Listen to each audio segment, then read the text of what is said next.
Day 16 of my productivity challenge. I again started my day at 4 p.m. Then I had breakfast. এরপর coffee নিয়ে পড়তে বসলাম। আধা ঘন্টা পরে একটু ব্রেক নেই, এরপর আবার ফিরে এসে বাকি পড়া শেষ করি। আবারও ঐতিহাসিক গল্প সমগ্র নিয়ে বসলাম। এটা 800 পেজের বিশাল একটা বই, তার উপর ছোট ছোট হরফে সাধু ভাষায় লেখা, তাই এটা শেষ করতে আসলে আমার অনেক দিন লাগবে। এবারও 1 ঘন্টা করে ব্রেক দিয়ে পড়া শেষ করলাম। এরপর ওয়ার্কআউট স্টার্ট করলাম। আজকে আমার গোল ছিল আমার লিমিট পুশ করে যতক্ষণ পারা যায় হাঁটা, and it felt good. Finally চুলে মিনক্সিডিল অ্যাপ্লাই করে আজকের মতন গোল কমপ্লিট করে ফেললাম। মানুষের সব দিন সমান যায় না। আমি আজকে সকালে ঘুম থেকে ওঠার পর থেকে আমার সব কাজ কমপ্লিট করার মধ্যে মোট 5 ঘন্টা প্রোক্রাস্টিনেট করছি।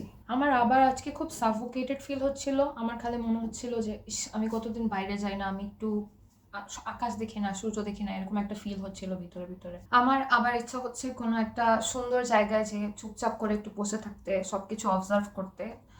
আই গেস আমি ট্রাই করবো একটু বাইরে যেয়ে দেখার যে আমার ভালো লাগে কিনা। আমার মাঝে মাঝে খুব অস্থির লাগে, মনে হয় আমি একটা বিচ্ছিন্ন মানুষ হয়ে যাচ্ছি।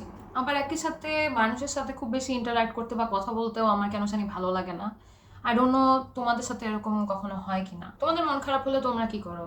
You can share it with me in the comments.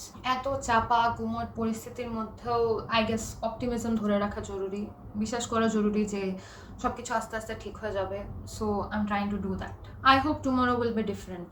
I hope that maybe tomorrow I will be able to dream again. Let's see what happens. Until next time, tata.